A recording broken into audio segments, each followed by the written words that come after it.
Morning class. जैसा कि आपको पता ही है, अभी अपने अर्थशास्त्र का पोर्शन चल रहा है और उसमें हमने पिछला चैप्टर देखा था निर्धनता। उससे हम आगे बढ़ेंगे और ये हम ले रहे हैं चैप्टर 4 खाद्य सुरक्षा के बारे में।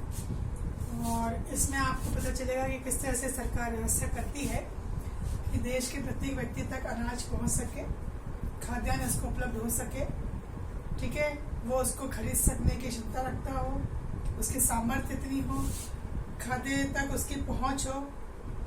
क्योंकि अपने देश में हर कैटेगरी के लोग हैं, बहुत निर्धन लोग भी हैं जो गरीबी रेखा से नीचे जीवन यापन करते हैं, उन तक भी पहुंच हो। और कभी किसी कारण से ऐसे हालांकि हुए ऐसे कारण जब देश में अनाज की कमी हो गई है किसी क्षेत्र में, तो वहाँ पर जो पॉवर्टी लाइन से ऊपर के लोग हैं वो भी प्रभावित हुए। तो सबसे पहले बच्चों को देख रहे हैं, ये जो चैप्टर का नाम है खाद्य सुरक्षा। इसका अर्थ क्या है? खाद्य सुरक्षा का अर्थ है कि देश में रहने वाले जितने भी जो लोग होते हैं उन सभी तक खाद्य पदार्थ उपलब्ध हो सके, मतलब उनको भोजन जो है वो मिल सके जीवन जीने के लिए, उस तक उनकी पहुंच भी हो, मतलब उनको इजीली मिल सके। ऐसा ना हो कि केवल एक ही वर्ग को जो है या समाज के किसी एक क्षेत्र में ही भोजन मिल रहा हो, बाकी लोगों को नहीं, ऐसा कुछ नहीं, सभी तक उनकी पहुंच हो और उनको खरीद सके, भोजन को खरीद सके, इसकी सामर्थ्य भी उनमें हो, मतलब उनकी जो है आय की स्थिति अच्छी हो, वो खरीद सके, या सरकार की तरफ से उनको ऐसी स्थितियां दी जाए कि वो भोजन को ले सके। अब ये जो खाद्य सुरक्षा है ये इन बातों पर डिपेंड करती है कि सरकार क्या कार्य करती है इसके लिए कि देश में रहने वाले सभी लोगों तक खाना पहुंच सके। तो सरकार क्या कार्यवाही करती है ये खाद्य सुरक्षा पे डिपेंड, मतलब खाद्य सुरक्षा के लिए महत्वपूर्ण होता है। एक होता है सार्वजनिक वितरण प्रणाली। सरकार जो है सस्ते दामों के लिए, कम दामों के लिए, ठीक है, ऐसे प्रयास करती है कि लोगों तक जो है सार्वजनिक रूप से वितरण भोजन का हो सके, अनाज का हो सके और सभी लोगों को ये उचित मूल्य पर मिल सके। तो आपने देखा होगा कई बार जो राशन की दुकानें होती हैं वहाँ पर भी सभी तरह के अनाज मिलते हैं, तो वहाँ पे लोग जा करके ले सकते। शासकीय सतर्कता, सरकार इस बात का ध्यान रखे कि जो वास्तव में जरूरतमंद है उन तक ये भोजन पहुँच रहा है, अनाज पहुँच रहा है। कई ऐसा नहीं किस्म के भ्रष्टाचार हो रहा है, कालाबाजारी हो गई है और जो जरूरतमंद लोग उन तक ये भोजन अनाज जो है नहीं पहुँच पा रहा हो। फिर खाद्य सुरक्षा से संबंधित कोई खतरे हैं, ठीक है, तो उससे संबंधित जो है वो सब भी ध्यान किसको रखना है? सरकार को ध्यान रखना है। तब जाकर के मान सकते हैं कि हाँ, इसका जो है खाद्य सुरक्षा के लिए सरकार ने प्रयास किया है। अब खाद्य सुरक्षा क्या है?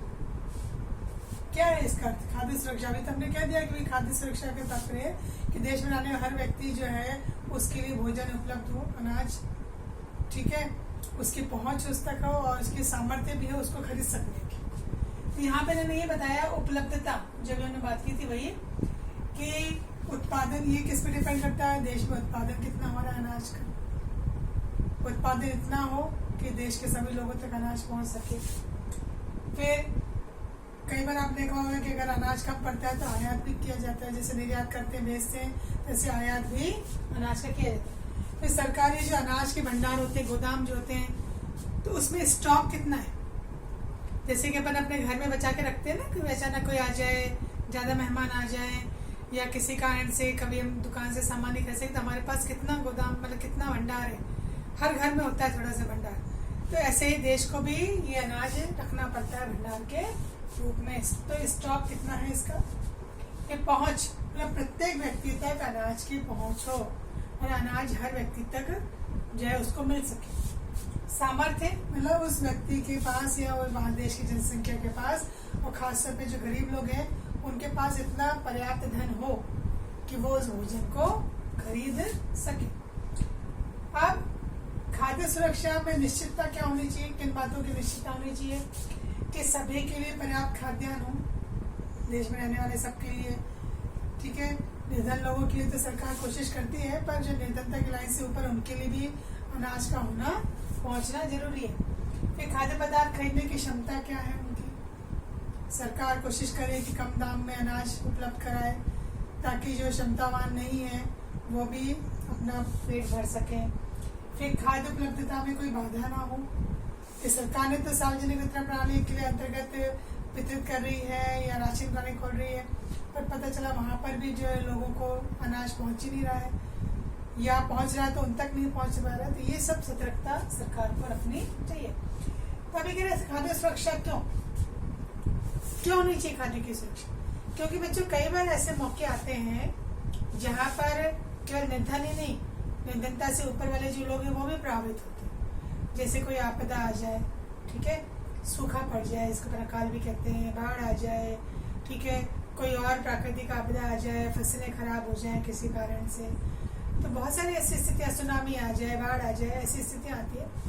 तो उस समय में अपन देखते ही कभी तेज बारिश हो गई, फसल खराब हो गई, ठीक है, खड़ी फसल है, काटने का समय अचानक ओले पड़ गए, ठीक है, बहुत ज़्यादा पाला पड़ गया, तो ऐसी स्थिति में क्या होती है, खड़ी फसल को भी नुकसान पहुंच जाता है। तो यहाँ पर ये है कि आपदा का प्रभाव भी हो सकता है। तो आपदा से तो सभी प्रभावित होते हैं। और यहाँ पे एक उदाहरण दिया है कि 1943 में बंगाल में एक बहुत बड़ा जो कहते हैं ना अकाल पड़ा था, सूखा पड़ा था, जिसमें लाखों लोगों की जो है वो मृत्यु हो गई थी। अनाज ही नहीं वहाँ पर उपलब्ध हो पाया था। अभी भी अब तो ऐसा अकाल पड़ा नहीं है, क्योंकि सरकार ने कोशिशें बहुत की हैं, पर अभी भी कुछ क्षेत्र ऐसे हैं, तो खासतौर पर जैसे अगर उड़ीसा की बात करते हैं तो कालाहांडी, काशीपुर क्षेत्र, जहाँ अभी भी आपदा की स्थितियाँ, सूखा की स्थितियाँ जो है वो आ जाती है, बन जाती है। अब ये जो स्थितियाँ हैं देश के और राज्यों में भी है, पर वो कुछ क्षेत्रों में है।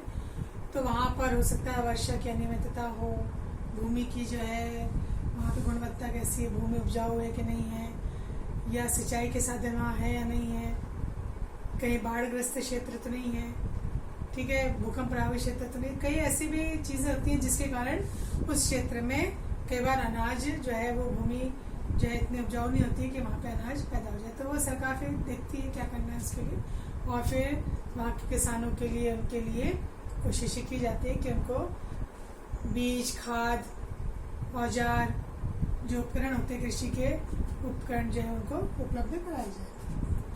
अब ये तो स्थिति है, सरकार कोशिश करती है कि इस तरह से कोई स्थिति ना हो, ताकि देश में जो है अनाज भरपूर बना रहे। पर कई लोग जो प्रभावित होते हैं, इसमें भी अलग अलग बातें जो भी हमने बात की, के लिए आवश्यक नहीं कि निर्धन लोग ही प्रभावित हों, कि भाई निर्धनता रेखा से ऊपर के लोग भी प्रभावित हो जाते हैं। गांव में अगर अपन देखते हैं तो कौन है जो प्रभावित हो रहा है? भाई गाँव में तो आपको मालूम ही है, जो भूमिहीन लोग हैं, जिनके पास रोजगार नहीं है, जिनके पास अनियमित काम है, रोजाना उनको काम नहीं मिलता है, महीने के बहुत सारे दिन वो खाली बैठे रहते हैं। जैसे कि अपन ने देखा है कि फसल का सब समय होता है तब तो लोगों के पास रोजगार होता है, बाकी के महीने वो खाली बैठे होते हैं, उनके पास कोई रोजगार नहीं होता है, ठीक है। निराश्रित लोग जो होते हैं, भिखारी लोग जो होते हैं, इनके ये ज़्यादा प्रभावित होते हैं। तो शहर में भी हम देखते हैं, शहर में अगर कोई आ रहा है कमाई के लिए, तो ये थोड़ी कि सबकी सरकारी ही नौकरी हो, कई लोग प्राइवेट नौकरी भी करते हैं, और कई लोग ऐसे अपना व्यवसाय खोल के बैठे हैं या किसी और के व्यवसाय में काम कर रहे हैं, असंगठित क्षेत्र में काम कर रहे हैं जहाँ पे वेतन कम है, श्रमिक के रूप में वो कार्य कर रहे हैं, ठीक है। उनके जो है कार्य की घंटे तो ज़्यादा हैं, पर वहाँ पे उनका शोषण हो रहा है, उनको पूरी तनख्वाह नहीं दी जा रही है, या जब आवश्यकता है तब तो वहाँ पे व्यवसाय में इनको लिया जा रहा है, जब आवश्यकता नहीं तो उनकी चटनी कर दी जाती है। तो वो लोग भी जो होते हैं इस खाद्य सुरक्षा में, अगर खाद्य ना हो तो ये प्रभावित होते हैं। तो मौसमी कार्य तो है ही, शहर में भी होता है मौसमी कार्य, कि किसी मौसम में अगर किसी चीज़ की ज़्यादा डिमांड है तो वहाँ पे कारखानों में ज़्यादा श्रमिकों की आवश्यकता होती है, और जब वो काम पूरा हो जाता है तो उनको वहाँ से हटा देते हैं, तो बाकी के समय में क्या हो जाते हैं, वो बेरोजगार हो जाते हैं। तो ऐसे लोग भी जो है यहाँ पर प्रभावित होते हैं। तो आज हमने बच्चों को देखा खाद्य सुरक्षा कार्य क्या है, ठीक है, और सरकार किन चीज़ों पर ही खाद्य सुरक्षा निर्भर करती है। ये खाद्य सुरक्षा क्या है जो अभी हमने ऊपर पढ़ा था, और इसकी निश्चितता कब होनी चाहिए, और खाद्य सुरक्षा क्यों आवश्यक है। जैसे कि हम अपने घर में बचा के रखते हैं वक्त ज़रूरत के लिए, तैसे देश की सरकार को भी इसके भंडार रखने पड़ते हैं। और फिर कौन लोग हैं जो इससे प्रभावित होते हैं, इसके आगे की चर्चा अपन अगले लेक्चर में करेंगे। आज के लिए आप इसको बुक में से ही पढ़ लेना, ठीक है, और पॉइंट्स बना लीजिएगा इसके।